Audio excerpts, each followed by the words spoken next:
so many people work together to make this happen, but I just have to say thank you to Cassandra, who not only had this vision, but has built relationships over many, many years to bring all the community partners together to make it happen, to get the money, to get the buy-in. So please, for Cassandra.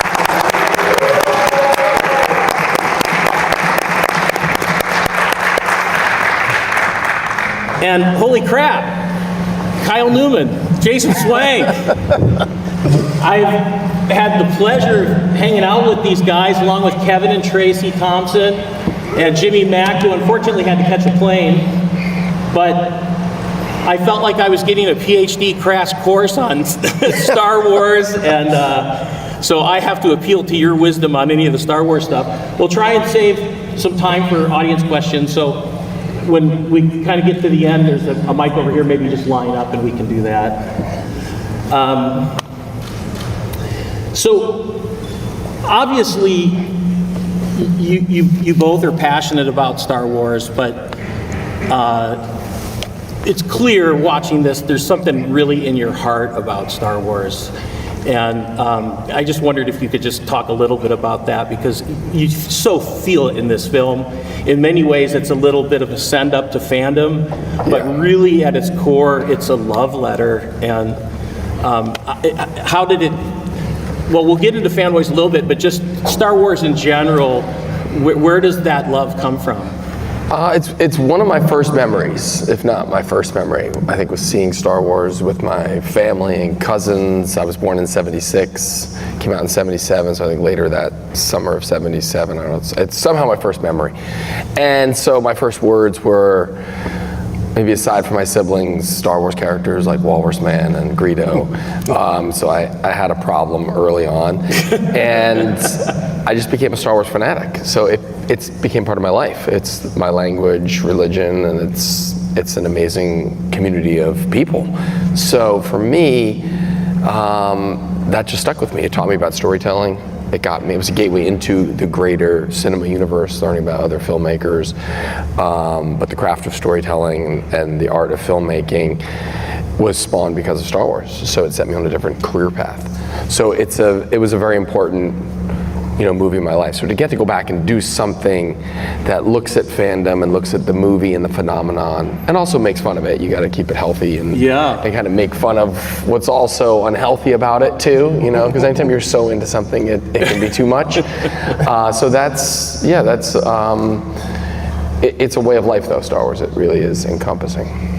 And Jason, how about for you? Obviously, you have a great not only mastery of the Star Wars universe, but obviously there's a lot of heart in the things you talk about on Rebel Force Radio with Jimmy Mack, and can you tell a little bit about your origin story? Well, it's very similar to Kyle's, because Star Wars, I was born in August of '77. So, I mean, the first toy I remember ever holding in my hand was a Stormtrooper action figure of my brother's. My brother was 4 years older than me, so I got his hand-me-downs. And I had a big family of cousins, mostly girls actually.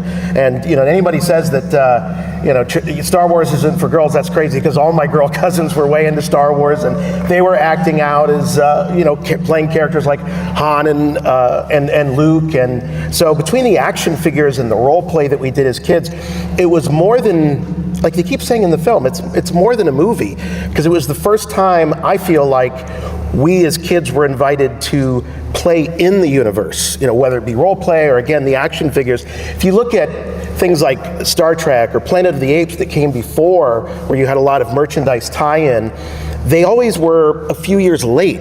Star Trek, they didn't release toys while the show was first on. Planet of the Apes, the toys came sort of later. That's true. So Star Wars was real time, I think, for the first time. Yeah. Like you could immerse yourself in it. You were invited to get the action figures, play with them on the playground, get them all dirty. Right. It inspired you to tell what the future stories could be, because you were waiting for these installments to happen, and there were these 3-year gaps. So a big part of why Star Wars endured is because people had to conjure up expanded stories in their imagination. People had to take it home. It wasn't like some finished thing that was complete and you could watch it all. And right now we're kind of we have it easy because a lot of people you just get 10 episodes at a time. It's all out there. You can get things at your fingertips. You had to go to a movie. You had to wait in line, and it wasn't just you don't order your seat in advance and have your popcorn ready to pick up. You had to endure all this. You had to do it. It was a pilgrimage. Be in the tent. And everyone in town would show up at a theater like this and line up down the block, and it was a community thing. And so, the action figures and the immersion was a huge part of it. It inspired that play. And you look today, so many people in costume and collectors and things like that. It is part of it because people want to get as close as they can to it and have it, there's something spiritual about it. Yeah, I think it ties into the movie really well because we as children were invited to play, we call it the sandbox, the George Lucas sandbox, and then Kyle, many years later, as a professional filmmaker, got to play in the ultimate version of the sandbox and make this movie using the IP. Right. Yeah, they were cool about that. Well, okay, so I want to dig into that a little bit, but just to go back for a second. So obviously, you just said your first memory was Star Wars. Were you aware of filmmaking? Did you grow up in a film-loving family? I mean, what do you think? We love movies. We saw a lot of movies, so we would go to the movies. It wasn't like, I grew up in New Jersey, so I wasn't anywhere near Hollywood. I didn't know what that was. We just watched movies. And then eventually you start to realize, people make these. They don't just appear, a VHS cassette. Right.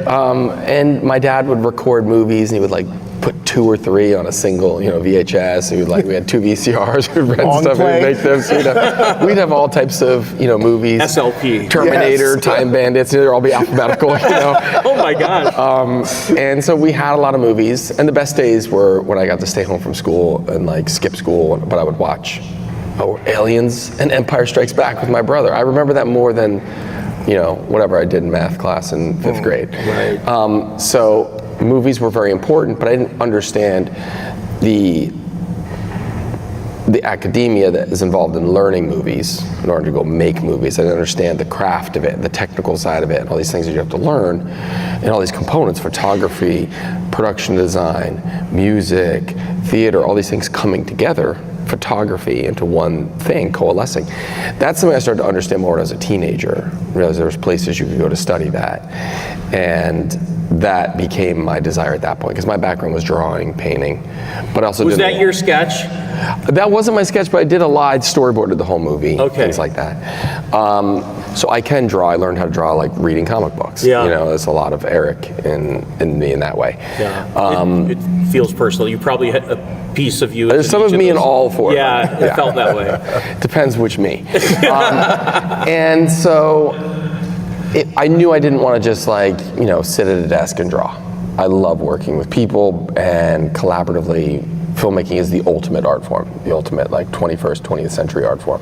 The culmination of many art forms. Yes. And vocationally you work with a lot of different people, just different crafts and different point of views come together, and you have to manage that, and you have to shape it and bring out the best in people and inspire people. And you don't just dominate something when you're directing. That's one style. Yeah. But the other style is reality, which is everyone's coming with their own set of skills and experiences, and you bring out the best in them. Which is they're so a master much more of fun. if you're a master of production design, I'm going to tell you what I'm feeling, and they're going to come back and show me something that's even better, and then you just keep building, as opposed to controlling every little thing. So I liked harnessing people's superpowers and bringing that out of them, and that's what you learn. A lot of what you learn the history of film and the technical side, but you really learn it's about dealing with people.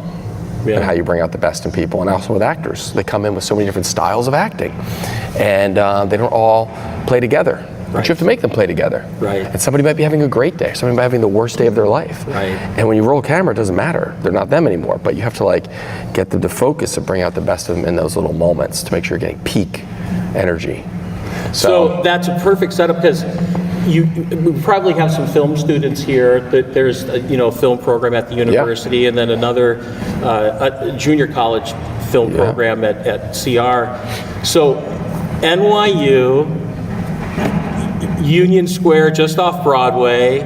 I mean, does it get any better than that? I mean, I can only imagine it was what an inspirational time that must have been, and It was amazing, you to know. be in that environment. Awesome, very fortunate. I was there, started in '94. You know, a lot of people, there's a difference between the New York and the USC, and the USC was a little more Hollywood. I was there as like, Star Wars was my favorite film. A lot of people were all like, oh, well, I'm an Altman fan, you know. They look down on, you know. So I like Those all are of them. movies. I'll watch Not Italian films. neorealism, I'll watch, you know, samurai films, Yeah. I'll watch silent films, I like it all. You know, comedies, dramas, period, whatever. And so I think that's important to absorb it all, take it all in, you know, and it was cool being in New York. You could watch a 70mm print of Lawrence of Arabia at the Paris Theater. You're like, whoa, all right, I'll go see that. You know, everything was there. So that is special. But it's the community of people. No matter where you're at school, it's just find the good people and find the people that share that love for storytelling, and then just, you know, something will transpire. You need people. It's not like you can go do this and study and then just go out and do it on your own. And all the great actors chasing their dream there, and Yeah. being able to see great theater, and I mean, it just must have been such a stimulating It was great, yeah. And Jason, you've got a whole musical theater life. Yeah, that's aside from Star Wars. So Yeah, that's sort of the day job, as I call it. But yeah, I mean, I think I'm similar to Kyle. I was pulled more towards the stage, and so from the time I was 10 years old, started doing local theater, community theater, and it really was the thing that got me through school. I didn't have a great time in school. I wasn't a great student, but I had to at least get good enough grades in order to be able to do the musical every year or be in drama club and things like that. So it kept me honest in that sense. But it was definitely that love of Star Wars. And you know, the interesting thing about that period of time as the films were coming out, I think, you know, we talk about how George really opened the curtain for us to see how movies were made. I mean, he was the first person I ever associated with the word director. I had never really thought of what a director, movie director was.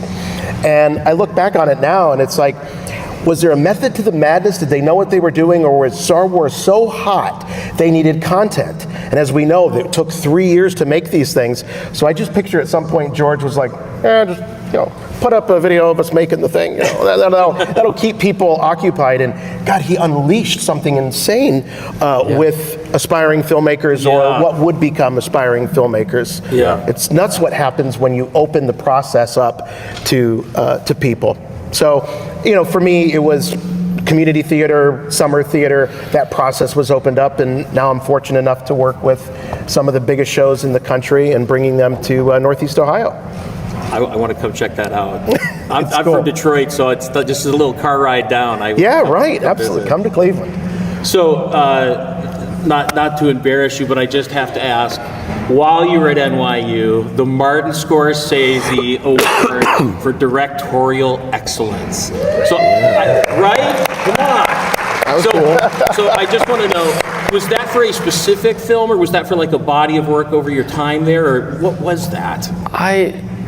I don't know. I mean, going into my senior year, I was like the most prepped, I felt like.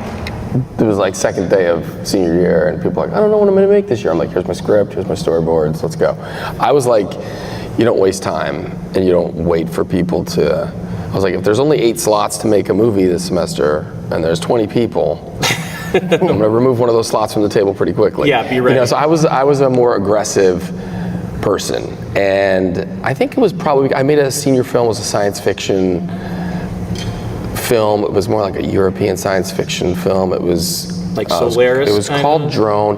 You know, it was cool. It was about a young child who gets separated from his family, and it's Ash Wednesday, and he has no idea why everyone has this thing on their head, and he starts to turn into some paranoid sci-fi experience. And it's a really cool movie. Yeah. I'm very proud of it, and I did that, and I've done some other shorts that got into festivals, and senior year I also I won the Coca-Cola Refreshing Filmmakers Award, which was like an international competition. They opened up to the top film schools, and people submitted concepts for 1-minute films.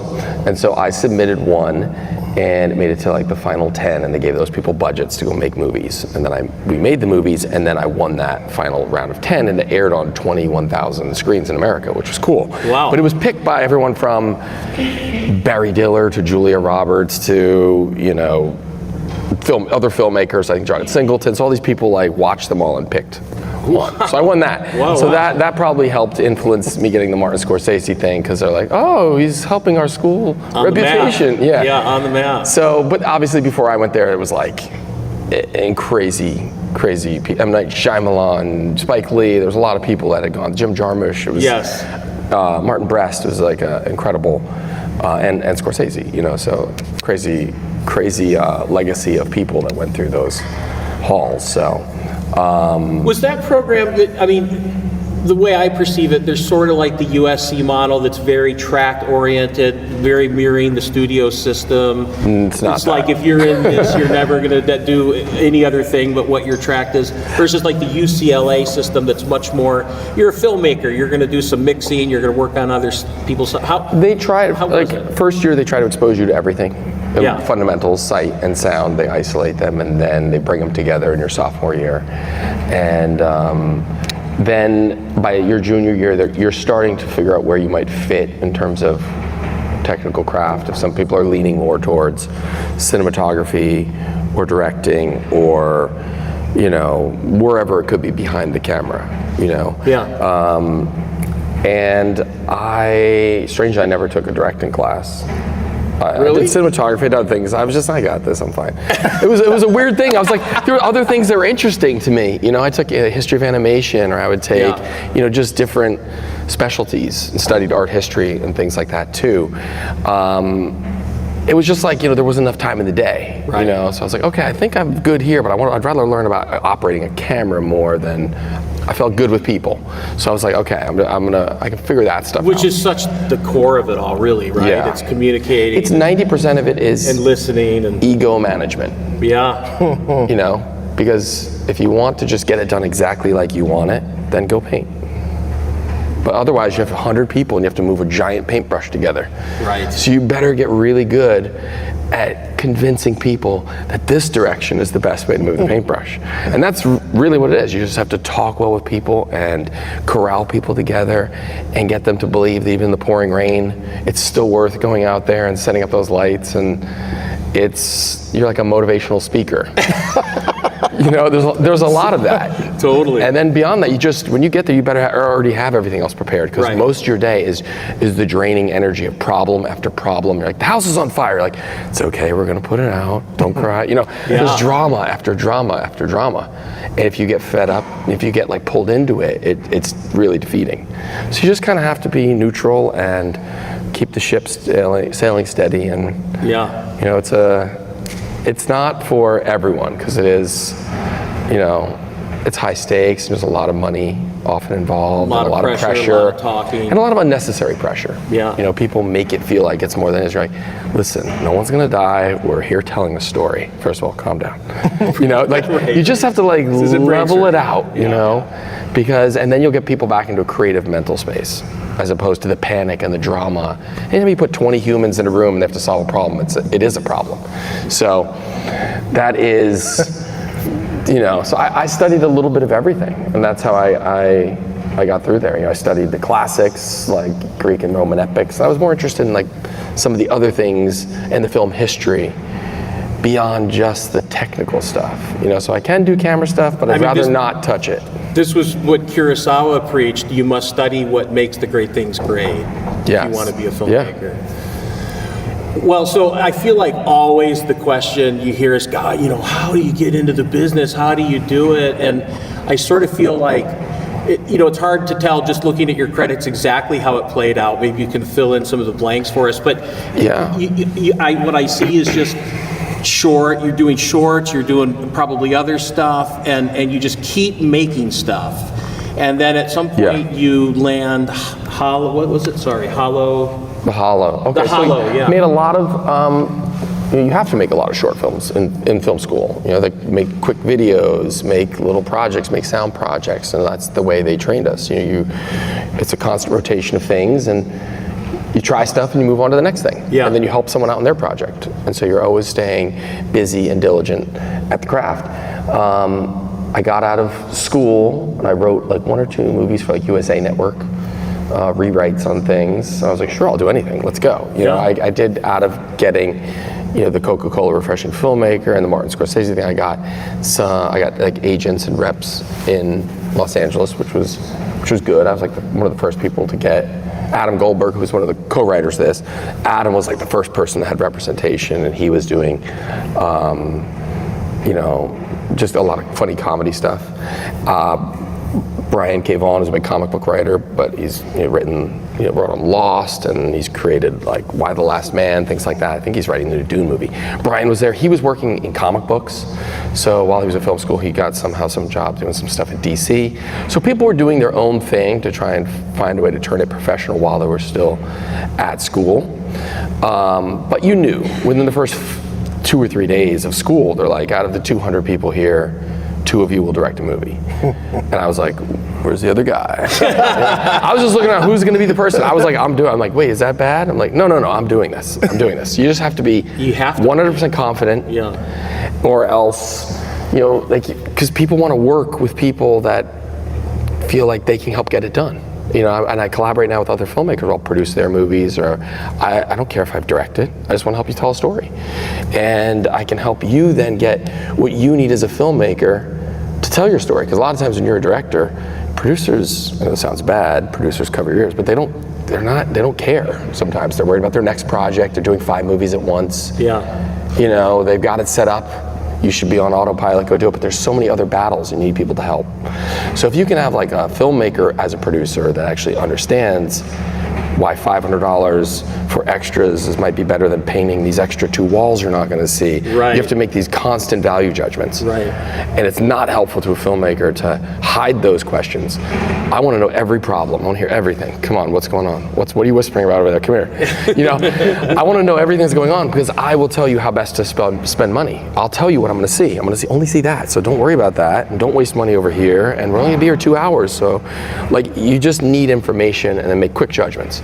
Because there's an ethos that you don't want to get caught with your pants down, so you're prepping in every direction. You're making, but it's like sometimes you just have to you probably make about 800 to 1,000 decisions a day. And if you falter and you stop and you're like, what do I do? Oh no, just make the decision, live with it, and you'll find a way to make it up later. If you're not sure what to shoot, don't stop for 15 minutes and debate about it. Shoot it, see how it worked, move the camera and do something else, because people smell fear and they're like, do they know what they're doing? I don't know if they know what they're doing. Just shoot it, try it, get it done. Someone's got a good idea, try it, Well, I can tell immediately your crew must love you, because there are plenty of directors that, on the day, all the gear's staged over here, we're set up here. They say, you know what, I want to look that way, and everyone's on a scramble. So I don't understand. I'm like, so shoot that way. You're here, go get it done, and you're going to probably come back that way anyway. And having a clear vision for what's important. What to prioritize. Being flexible is a big thing on this movie. We didn't have a lot of time and a lot of money, so there's a lot of shots were shot tighter. Because we couldn't light big areas. So there's a lot of talking heads and things like that. But it lent itself to the camaraderie. Kristen Bell was in it, but she had to fly back and forth to do Veronica Mars. So a lot of times when she's in scenes, we would shoot the scene and then have to come back and just get just Kristen to put her in. So it made it a little more piecemeal rather than big long masters, because we had a lot of movable parts that weren't always there. So it just indicates the style. It wasn't a lot of long takes, in this, because it was, we have 1 or 2 takes with everybody, and you're going to hopefully montage it together. We don't have a lot of time can't spend 8 takes on 1 actor to get it right. These guys knew they had, 1, 2, maybe 3 takes, unless there's a technical issue to do it, and you move on. So you have that first feature after doing the all hollow this stuff. You asked about. The hollow, but oh boy, it's the hollow. I was pitching an animated movie in Los Angeles, and I got a call from a friend. It was a Sunday morning. He's like, what are you doing? Quick, meet me at Starbucks. I'm like, wait, what? Okay, I was supposed to fly home that day to New Jersey, and I met my buddy, this guy, Hans Rodionov, screenwriter, at Starbucks, and I saw the guy Mason Novick wanted to produce with Juno and some other movies, and they were both there, and like, what are you doing today? I'm like, flying home soon. Like, no, you're coming to set. I'm like, what? So they gave me the script, and like, it's The Hollow. I'm like, yeah, I know, you're making the movie. And like, no, our director had a nervous breakdown last night. He's halfway up the coast of Vancouver. Oh my goodness. Will you direct it? And I said, well, let me read it. And they're like, no, will you direct it now? We got to go to set right now. And I looked outside, and there's a white passenger van. They're like, we're going to take you to set right now. I'm like, wait, what? You want me to direct the movie right now? I've never read it. And they're like, it doesn't matter. Just come to set and say you like it. And I'm like, oh, all right, it's a feature. Let's go. All right, so I get in the car. We drive to set, and there's this like, cluster of, trailers. And there's like arguments and lawyers, and the actors are there with their lawyers. And this has like Kaylee Cuoco and Nick Carter from the Backstreet Boys and Stacy Keach and, Kevin Zegers from the Air Bud movies. This is like, 2004 or something. And they're all like, we want out of this movie. It's terrible. They shot 3 days, and it looked like the Power Rangers, level of like action and stuff. I was like, oh my God, what am I doing here? So I go into this trailer, and I'm like, guys, this is going to be the best movie. You trust me. It was going to be amazing. And they're like, all right, we'll stay for Kyle. And I was like, all right, this is one victory. Wow. So I go outside and start reading the script. I'm like, well, what the hell am I doing here? So it's about the Headless Horseman. It's a modern retelling of the Headless Horseman. And Judge Reinhold's in it. There's the Judge Reinhold joke in that. But the Headless Horseman, they had no budget to take the Headless Horseman's head off. So of course, he is the headed horseman, and he has this giant gourd, and he has like pumpkin seed dreadlocks, and he's not headless at all. Oh my goodness. And his costume looked like they just bought it at like the local costume supercenter. It's perfectly black, yet he came out from underground 200 years. There's no dirt on it. I went behind a shed and I cried. I was like, I don't want this. What am I doing here? This is so bad. Oh my God. So I took the costume, I started dragging it through the parking lot, and they're like, what are you doing? I'm like, I'm making it look like it's 200 years old, trust me. And so then I start reading the script. I was having a nervous breakdown. What's going on? And I'm like, I don't even know. So it was like scene 73. All right, I see some of scene 72 and some of scene 74. There's 110 scenes. Maybe I'm near the end of Act 2. I don't know. So I'm just like, figuring it out, and the DP was like, I'd be like, put the camera here on a hi-hat, we're gonna look up at this porch, and I go behind, I'm trying to figure everything out, and I come back, and it's 100 feet away on a super zoom in the woods, and I'm like, okay, that's a great idea, let's do that. And he's like, what? So he just wanted me to fire him, and finally after 2 days, he's like, you know what? I like you, I was trying to get you to fire me, but I'll do whatever you want. Wow. So I just went with it. I was like, no, you're the DP if you think that's the best. And so I just had to win everybody over. And the movie's not amazing, but it did get nominated for like Sound Guild Awards and stuff. Things that when I took over, things I could help control or bring in people, we were able to elevate. But for me, it was a major victory because I stepped into something completely strange and foreign. I'd never done a feature. I'd never read the script. I mean, come on set the first day, you haven't even seen the script. I wanted to look. I was like, do you have any blue gels for these lights? And like, just chocolate. Okay. So you want to be a director? And then I'd be like, all right, chocolate's great. It's going to be like a harvest moon. Perfect. Just like, all right. I felt like I was literally Ed Wood. Like I got pneumonia. I thought I was going to die. They never paid me. But it was like the best experience. And by the end, I was the most passionate person making this movie. I had nothing to do with, So that was it. That's incredible. And then you go and hustle that and turn it into, all right, Fanboys. Because everyone tried to take that script and be like, we love this script, but can you just produce it? And we want to direct it. So all these other directors wanted to steal it. And so talk about how I was like, Fanboys, no, I'm going to do it. I'll wait. Fanboys, I see, you worked with a couple of the screenwriters you've worked with multiple times, and then there were some story by writers. But it's felt like it's so from you and your life. How did that? There was Ernie's original script I read when I was a student in 1998. I read about it on Ain't It Cool News. And I was like, that's a cool movie. I love Star Wars. I'd like to see that. Cut to 6 years later, and someone brings it to me and is like, hey, you're a big Star Wars fan. Do you want to direct this? And I was like, wait, yeah. So Ernie's script wasn't period. It was set present day. Yeah, because that's a great choice. Actually. Linus says he has cancer, but he doesn't. He was just tricking them all to go on a road trip. And I was like, you know what, this has to work emotionally. Like, it has to be real for this to work. And so I got in, I rebuilt the script. I brought on Adam Goldberg, and Adam's like I said, a very funny writer, and Adam came and did a comedic pass. And I was like, Adam, if you do it, I'm not gonna take credit for stuff, you can get credit. And Dan Pulick, his name was on there for story. Dan was another great writer out of NYU, and he's like, why do you want me, dude? I don't even like Star Wars. So I was like, that's why I want you. I don't care. You don't have to worry about, I'll worry about Star Wars. You just worry about it emotionally. So we kind of rebroke the story in terms of, Brilliant. like, this could be about anything. They could be like NFL fans. They could be Barbie fans. It doesn't matter. Yeah. Just look at it on like a dynamic of friends falling apart, losing touch, coming back together. And the Star Wars, like Sideways, you know, when I pitched Fanboys, a lot of times I'd use Sideways as a reference because I'm like, I don't drink alcohol. I think it's disgusting. I don't even know what a Merlot is. But I know when Miles is like, that Merlot, you know, he's losing his mind. There's passion behind that. And I was like, so this is like Sideways, but for nerds, you know? And that's what people understood why it could be universal. Because not everyone loves Star Wars, even though they should. But And you don't everyone have to, understands the humanity behind these friends. They all are like familiar, like, oh, that's like my friend so-and-so, or that's like my cousin, you know, and there's something universal about different voices and getting back together and the road trip, you know, and losing touch and reacquainting. And after hearing you talk a little bit about, as we've been hanging out, and seeing it again today, it just really struck me the cancer through line and the setup for that, and just the vital importance to really keep the heart there. So everyone must have loved that part of it, right? Oh well, so we finished the movie, and you know, it tested really, really well, and then the studio was like, well, 90's not good enough. We want like 98, you know. So then I was like, guys, this is a small movie. It's like a $4 million movie. I don't think you're gonna have a movie that appeals like to everyone, broad comedy. Can I just say, Sideways tested in the 40s. We had some that were lower after they recut it. I think we were like 89, 90 in different boxes, and I was like, this is pretty solid, because I know there's polarizing elements to it, you know? Yeah. And it's a very guy-leaning movie and things like that. And so I was like, you're not gonna appeal to like every age group, everybody.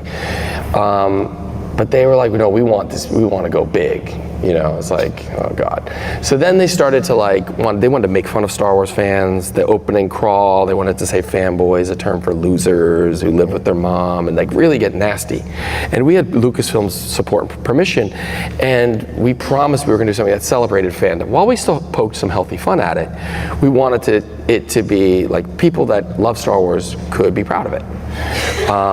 So they really tried to make it a meaner, nastier film. Like he made us like put the Mantina in to get additional days of shooting. There was just things like that. We're like, I don't know, what is it? You know, it was a weird process. So then finally the movie came back to me, and they realized they had made some mistakes editorially. It tested like 30 points lower. And they're like, fine, nerds win. You can have your movie back, nerds. You know, it was like that. And then we had to write an article in the Hollywood Reporter, me and Dana Brunetti, who is Kevin Spacey's producing partner. And we had to write like, Harvey Weinstein is a Jedi master, da da da. Like, it was the weirdest thing in the world. I'm like, and then I get my movie back? The things we do for love. So then they said, here's your movie back, but you have 36 hours to recut the entire movie. You can't go back to your cut. You have to take our cut and try and Frankenstein monster it back into your cut. And if you sleep or eat, it's on you. What a way to make a movie. Like, do you want the best movie or not? But it was like just constant games. So I was like, great. So then they gave me this editor, and he was known as Harvey Scissorhands, and this was his guy, and I had to win over this guy, Matt Landon. And after like 12 hours, he was like, dude, I love all your instincts, you're right. He just tried to help me. Harvey had some things he didn't want back in the movie, and we just like stuffed him in, and I won him over, and he agreed that, you know, it's a better movie because like they really wanted to take cancer out. And this was an interesting, I think I told you, but like he screened it for Judd Apatow. Judd Apatow's like, it's cool, but take out the cancer. So Harvey Weinstein at that point, after like knocked up, he's like, oh, we got to get rid of the cancer. You know, the best guy in comedy says get rid. But really, Judd Apatow was setting it up because his next movie was a cancer comedy. So he wanted like a clean slate for no Hollywood cancer comedies.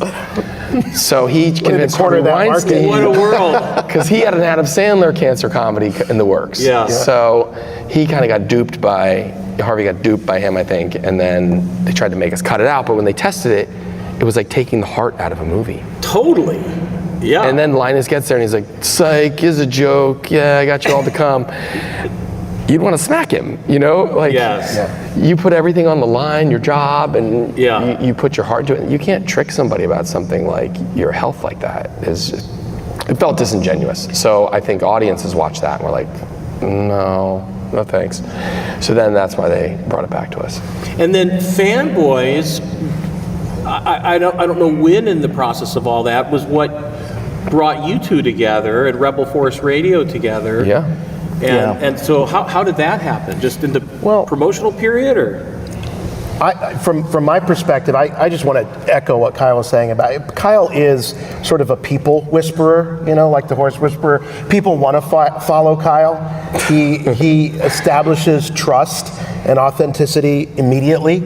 And Star Wars fans, I mean, we can be a little cynical, especially this goes back to, you know, prior to Disney. We had just gone through the prequels, and there was animation in the works and things like that. So it wasn't really a banner time for Star Wars. And we got told about this movie that was coming out that was going to be a comedy about Star Wars fans. It's like, oh, geez, you know, I can only imagine how fun that's going to be. But Kyle, you showed part of it at Star Wars Celebration. Yep. And I remember standing we'd interviewed Kyle on the podcast once, and then we got to meet him at Star Wars Celebration. We were standing in the very back watching it, and we couldn't believe what we were seeing. And it was so true to what you were saying about the heart of fandom. You got it, you were one of us.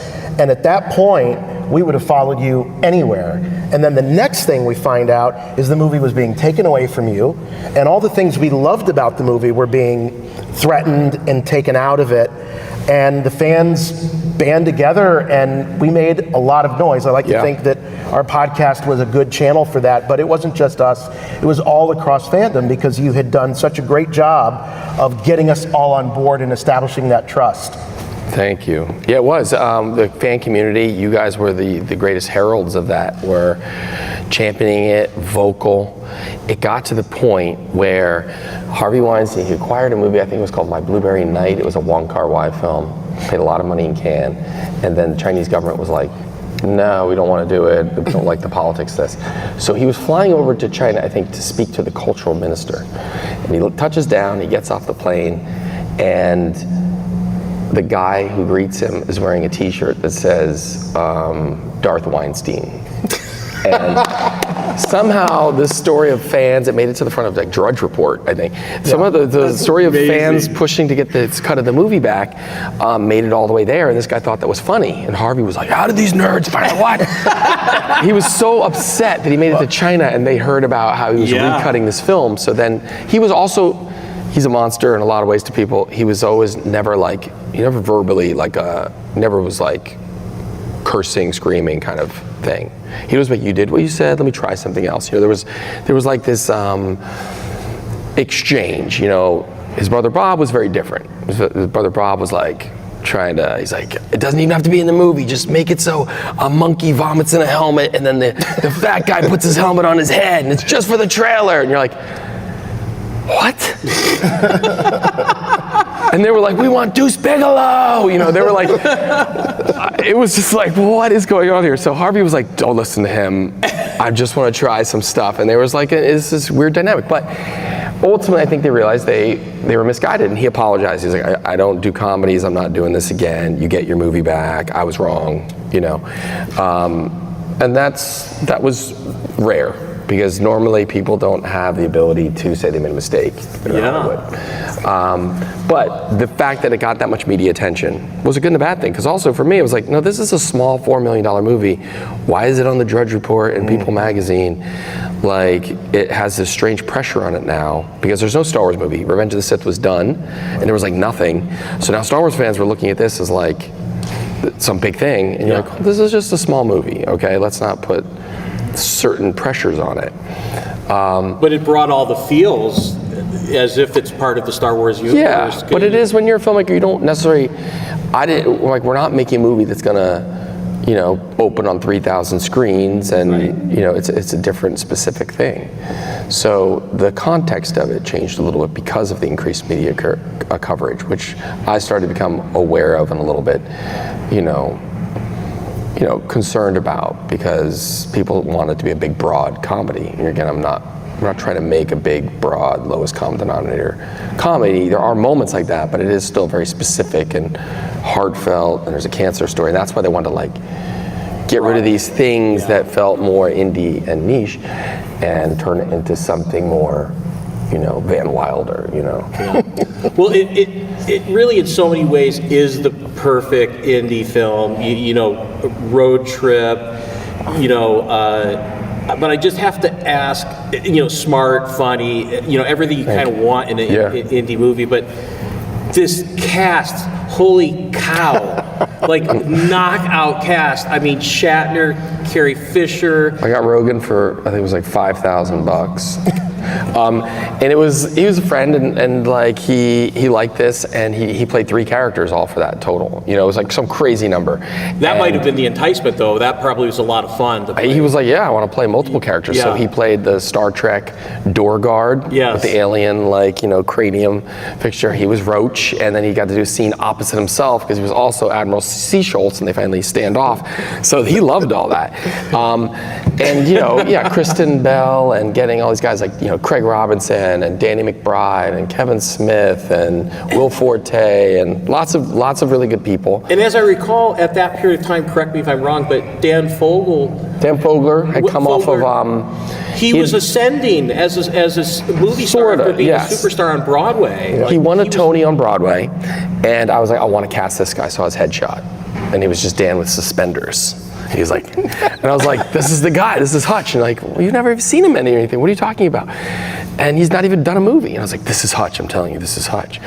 And I flew to New York, I met with Dan, I saw him, I was like, he's definitely Hutch. And then they're like, no, you can't get this guy. You know, and they're pushing me to cast other people. And then he wins a Tony, and they're like, oh, well, maybe you're right, maybe your opinion's good, okay. You know? So it was catching Dan at just the right moment, you know, and he was amazing in the Bob Dylan movie that just came out, playing Bob Dylan's manager, and he was amazing as Francis Ford Coppola in The Offer, and he's a fantastic beast. Harsh criticism, but he's the only magical thing in those 3 films, and he's the only Muggle. You know what I mean? Right. Like, he's amazing. Like, he's just I put him in everything I do, because he's just a great human, and he just filled with life. And his comedic timing's so fantastic. Yeah, and he brings out the best of everyone around him, you know. So having, you know, William Shatner and Carrie Fisher and some of these other big stars, it had probably been a minute since they were on an independent set. Not only the change in amenities that go along with that, but also just like the time. Speaking of time, we had one day with William Shatner, and he flew in on a Southwest flight coach, and he's like, I've never done this before, you know, but I did it for you, you know. You know, so that was cool. And you know, Billy D came in for one day, and I got to have dinner with. This was the funny thing. You're a huge Star Wars fan, and all you want to do is talk to like Billy D or Carrie when you get a moment. And Ray Park was a friend, and I got rated to be the head of the physical security that apprehends them.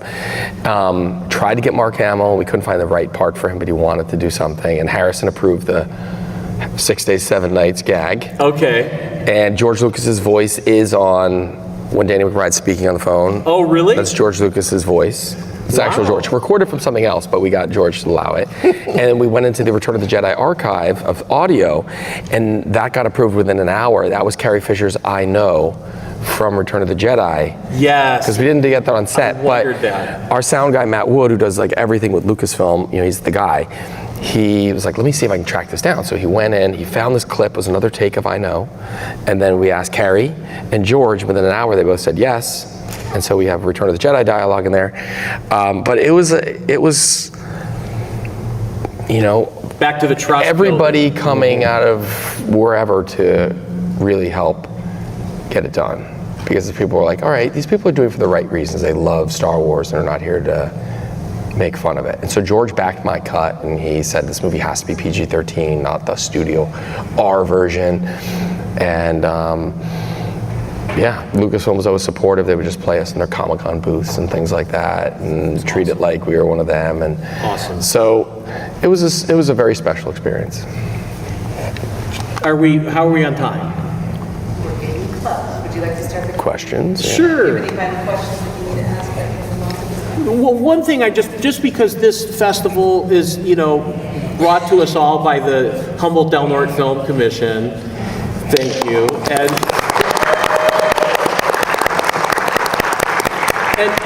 we're here celebrating that, you know, the film was filmed on location here, at least in part, you know, the Forest Moon of Endor, and you filmed on location there. I've had some experience filming on location, and for me, it's always such an intimate experience where you really end up feeling in love with the people and the place.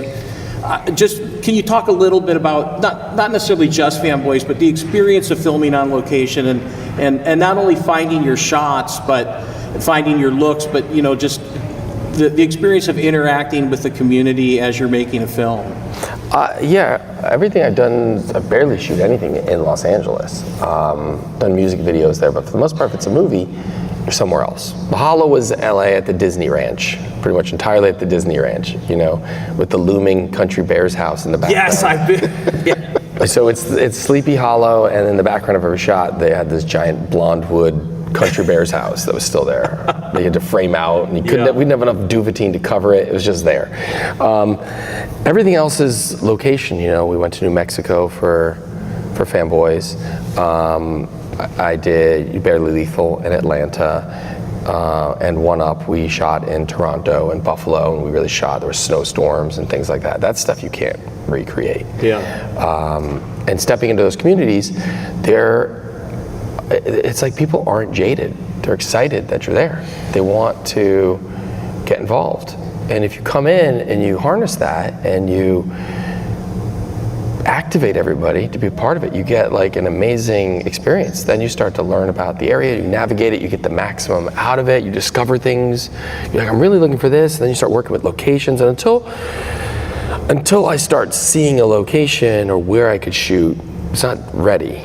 I need to know, all right, we're gonna shoot this campfire scene, you know, with them up there, and there's like snow on the ground. I was like, well, this is great. Oh, there's a place with snow. It's an extra 45 minutes away, and it made me feel like we were on like Hoth. You know, I was like, okay, this is worth it. You know, so then they're like, you really want to go all the way here? And you make those judgments. I was like, I'll have less shooting time, but I'll have a cool location. You know, Yeah. they went somewhere further. You know, they're in the mountains in Northern California, and it's a cold day. So you discover those things and you take advantage of them, and you just don't get all that. I think in LA there's like a general jadedness, just people just doing a job. Right. And I can't ever approach films like it's a job. It should be all consuming, or you shouldn't be doing it. You know, then it's not the thing for you. So that's. Oh, and the thing I was going to say about Carrie and Billy D. So on the one night Billy D comes in, it's the night before he's shooting. Like, you have dinner with Billy D. We're like, what? Oh my God, Billy. Okay. So right as we're sitting down to dinner, he's like, so let's talk about Star Wars. And we're like, okay. And they're like, oh, Kyle, you have a call with Carrie Fisher right now. I'm like, why would you schedule the call with Carrie Fisher right during the dinner with Billy D?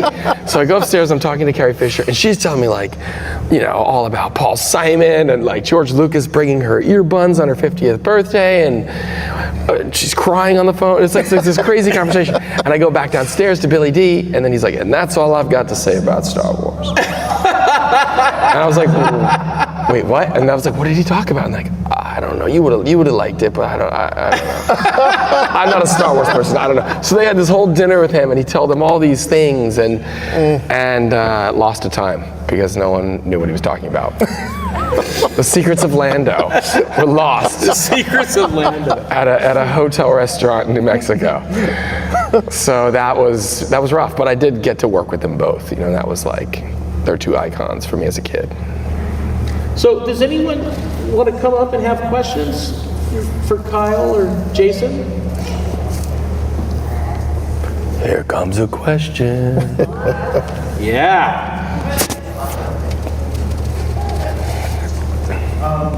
So my question is, this movie is deeply personal for me because I feel like it's such a good portrayal of fanboys in general, and it does sort of, I feel like what Christopher Guest does with a lot of his movies, where he doesn't make fun of characters, he lets the natural kind of humor come out with just playing the characters. It's very reminiscent of like Wait for God for me. So my question is, how much direction did you give to some of these actors? Or was this a combination of just them being themselves and kind of allowing this chemistry to naturally happen? Did they have it the first day? How much did you kind of foster that film, like chemistry on camera? First of all, thank you. I appreciate the sentiment. That's a good compliment. I spent a lot of time casting. So casting for me is everything. So I met, for each role, like an incredible amount of people. And I would sit and have meetings with everyone. I didn't want tapes from people. I went and like literally had coffee or lunch with 50, 60 actors for each part. And I met a lot of great people doing that. But I'd start to feel the soul of a person and be like, all right, this person really is right. Like with Jay Baruchel for Windows. I'd seen his body of work, I knew what Jay could do, but I just wanted to see, you know, what he was up for in terms of being a collaborator and a comedian, and how, I think to do comedy really well, you have to forget vanity. You know, you just have to say, I'm gonna embody this character, and whatever that character requires, I'm gonna do, and trust that. And if you're self-aware, it falls apart. And so, you know, I got the sense he was playing like the nerdiest of the bunch. He was playing the butt of the jokes within the group, you know, and I just wanted to feel like what he could handle. And if he could take it and play it straight and live with these guys and still be friends, and that could be grounded and real, then that was like my person, you know. So that's why I would find what I needed from each people. With Fogler, I wanted some grounded, but I wanted like hot-headed. I wanted him to be, you know, sometimes belligerent and sometimes soft, and I knew I could get those extremes from him. You know, and I really look, when I'm casting too, I give people like 2 extreme moments. I don't want to see like your best scene. I want to see like what's your most ridiculous and what's your most emotional, you know, and if they nail those, I know I can direct them to wherever they need to be in the middle. But I just want to see how far you'll go comedically and how far you'll go dramatically. And so everything else is achievable, I can get there. So there is directing, and I spent a lot of time just with them. Cast became like a family. So before we even shot, these people were very close. They were at a point where they would do or try anything I asked them. And I would say, you know, go bigger here, or try this here. Actually, this time, say this, but don't tell me you're going to say it. I would surprise people and give them alts and a lot of things on the fly just to get reactions. And everybody was game for that. So there's a lot of experimentation, but for the most part, everyone comes in prepared and they nail the script. And I would say it's a Scooby snack. If you nail it, I'll give you another take. You do it in the first one, then you can try anything. Because Jay Baruchel wants to like improv and try change all the time. Whereas Fogler would just come in and nail it, and then you would like get a take where he'd riff. And you know, Chris Marquette and Kristen Bell and Sam Huntington, they're pros. They come in and they just nail it. You know, they're not asking me to like rewrite it on set. But Jay wanted to like improv and try stuff all the time. And then that's part of who he is. So I would like kind of program that into it, knowing Jay wants to also try things. And then Fogler needs a take where he just can do anything he wants. And he'll like, blocking goes out the window, and he'll just walk around and do whatever. And you're like, maybe I can use this, maybe I can't, but let him go wild. And it's just like knowing what makes them all great, and then having that built into your structure. But there was a mixture. Sometimes they would just nail it, and sometimes I'd need to go in and direct it more. But for the most part, you direct it before they get there by casting the right type of person. You know, so it's really depends on the scene, depends on the actor, but a little bit of everything. I don't like have one set philosophy.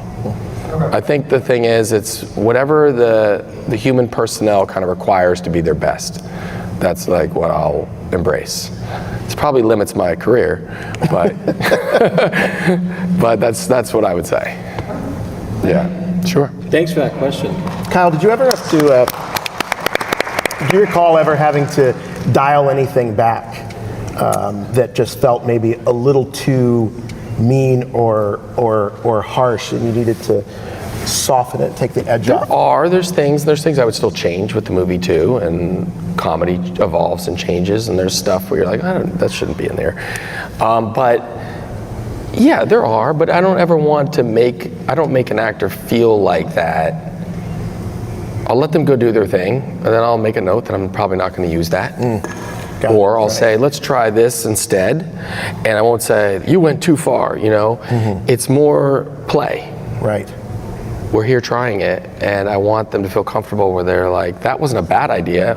All ideas are good, put them on the table, and then we'll figure it out. And sometimes you don't know what you need until you saw someone go too far. Right. So I want someone to go too far, or not enough, and then I'm like, okay, this is too subtle, it was written subtle. I need them to be more clear here, emotionally. You can't be ambiguous here. Like it's got to say more in your eyes, even if you don't want to say something dramatically. Or what you don't say, take longer before you respond. You know, and then I'll give them those type of pacing or nuances. But I just kind of want to like throw them in, let them perform it, see what they're thinking, and see what's going on in a master, and then deal with it. Shape it. Yeah. What do you got for us? Someone from the Starfleet Academy over here. I'm just thinking, now that we've come up here and visited the region, have you ever thought about, or are you thinking about maybe doing something up here locally? Yeah. Everyone I've met up here is amazing. Tracy, Tiffany, Cassandra, the whole team. It's been awesome, and I've been blown away by the region. We got to even go up to Crescent City, see it up there. That drive, it's magical. I love it here. Got to make some new friends, and Kevin and Tracy. Last night we were just joking, but I was like, you know what? They need a third Ewok film. They made 2, and all Star Wars things are in trilogies. So I think this town's got to get behind the complete the trilogy. We need the third Ewok film, and the teaser is we're panning down a line of helmets, and you see all the old Imperial helmets, and they've been there forever, staked out in the ground, and a fuzzy paw puts a First Order helmet down, and we know that the Ewoks are still here, and they're not giving up their planet. And I think an awesome Ewoks versus Troopers movie would be really cool. Yeah.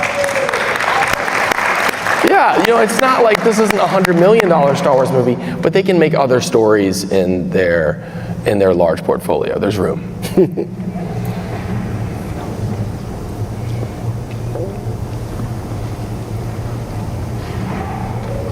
Hi. So the first time I saw this movie, one of my favorite parts was very brief. The Kevin Smith and Jason Mewes bits.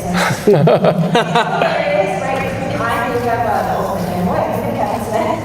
And so after hearing you talk about the movie and the process and everything, like things that got put in later, or things that were original, I'm just curious, how did that come about in the movie? Yeah, that's a good story. That was later. Yeah, that was later. So what happened, one of the editors was Scott Mosier. And Scott was a producing partner of Kevin, collaborated with him on all his early films. Scott's edited all of Kevin's movies. He's awesome. He went on to direct like The Grinch, the Illumination Grinch film. He's tremendous. So he was cutting it, and he obviously had good access to Kevin. And he's like, hey, what about, we're doing reshoot, pickup day, why don't we just get Kevin and Jay? And I was like, yeah, all right. So that came in during a pickup shoot. So it wasn't in the original script, but we had some great momentum with the movie and a lot of a lot of actors said yes to do this movie. We got crazy, crazy cast. And so people had heard about it, there was good buzz, and then like people like Kevin were like, yeah man, I'll come for a half a day and do something funny, you know. So we floated some scenes by him, and you know, that's what he wanted to do, and you know, so it was an added scene. But it worked because you could squeeze it into the montage of driving. They've left the hospital and they have some momentum, and as long as music's taking you between scenes, you can jump around and have fun. Right, absolutely. And so many things speak to nerds on so many levels in the movie, so I just thought that was great. No, it's good. Kevin was like a big voice in independent filmmaking and in fandom and nerds, and he's a very vocal Star Wars fan. So getting him to be in the movie was like incredible. It was like no brainer. If we can have Kevin, yeah, let's put a scene in with Kevin and Jay. I mean, they're both. I stayed in touch with them. They're awesome. And Kevin's always like, hey, I want to help you make the sequel. Let's go. What do we got to do? You know. So. They come here and look for. I've heard rumors that there's like speeder, you know, like old Endor ruins out in the forest. The sequel is they come here to look for the Endor ruins. You know, that's cool. There's a lot of different ideas for a Fanboys sequel. There's a series we were talking about for a while. There was a lot of big producers, which kind of, everyone cares about money. I'm like, I don't care. What are you guys talking about? Let's just do it. But they all want big fees, and it eats up your budget to actually go make something when you had, you know, Kevin Spacey, Harvey Weinstein, all these people. And so it made it problematic to go make a follow-up.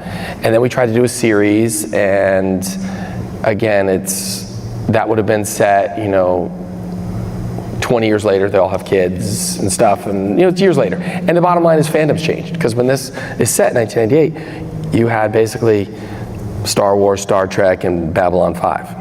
You know, then you got Harry Potter and Transformers films and Marvel films and DC films, and Twilight, and fan culture exploded after this is set in 1998. So it would be interesting looking at this crowded landscape of geek films and all this stuff, and these guys are still clinging on to Star Wars as like the core, and some of them have moved on and some of them haven't. Linus would come back as a spirit ghost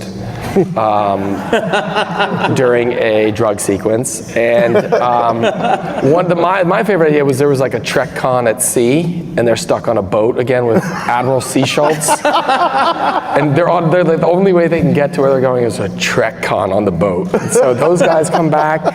And we're talking about other things too, other formats I've been talking with Jason about, and it might not be, you know, who knows? You know, I think all the actors still are passionate about it and supportive, and people would come back. They've all said that, so we just don't know what it would be.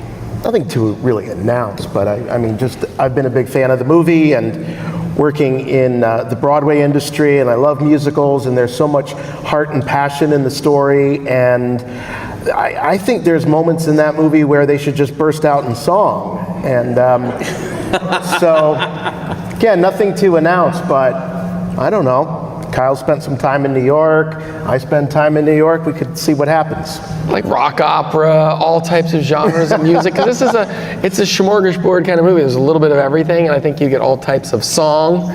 Right. We're throwing down some hints, but theater is very emotional, you know. I think if it's done well, song activates these big feelings, and these are very passionate characters. It could be really funny. So we're talking about some stuff. Well, I want to know what came of them all. You want the sequel? Yeah. However, in whatever format, I just want to see, you know, where it all shakes out. I think Hutch would have been he's so amped, and he probably would have been a prequel hater. He would have been like, what was that? You know, and Windows would have been more apologist and really into it. And I don't know. I mean, they definitely all would have, just like the Phantom Menace affected people, real fans, like people, it had polarizing opinions, and it changed Star Wars for them in certain ways. Yeah. But then there'd be this exciting new era where their kids are growing up in it, and their kids don't even like their stuff. They're like, I don't know, the original trilogy's boring, Dad. And you're like, what? You know? So there's layers that I think could be cool with the same people. Just want to let you know our friends are here, so that's exciting.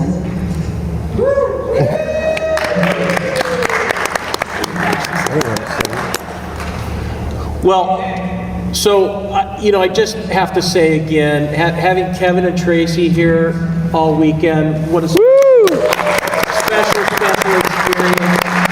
To hear stories straight from the set. I mean, my goodness, what a privilege. And Jimmy Mack, I hope you're having a nice flight right now, wherever you may be. Oh, Jimmy's always up in the air, And Jason, just lending your voices to this festival. Thank you.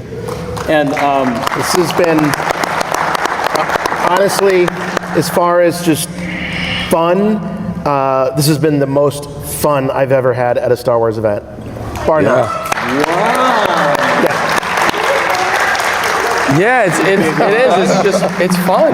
I mean, it's just like a community. Everyone's here for the right Joy. reasons. It's So like joyous. celebration.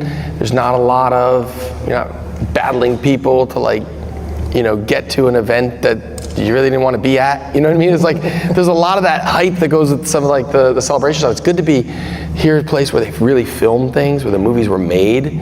Like some of the movie's soul is here. So it's totally different. We got to go to the treetops, and that was like we were in Ewok Village. We got to go to the woods, and we were on Endor. That's rare. Yeah. And then I just have to say, Kyle, not only agreeing to come up and do this and be a part of the festival, but worked doggedly for months trying to help us bring other people, other celebrities that are part of the Star Wars universe here. As many of you probably know, Celebration Japan just happened. And I think that many people went to that and sort of spent their Star Wars travel dollars for the year going to Japan, which can't hold that against anybody. There's no celebration next year. It's here. Yeah! Kevin Thompson. Throwing the gauntlet down. I love it. So, It's gonna happen next year too, man. yeah. So not only for being here, but thank you for helping so much to make this happen Sure, and to try of course. and rally the troops and Thanks for having really me. getting us in contact with these guys. It was awesome. Good. So really, thank you very much, and thank you all for coming out on Thank Sunday. you. Thank you.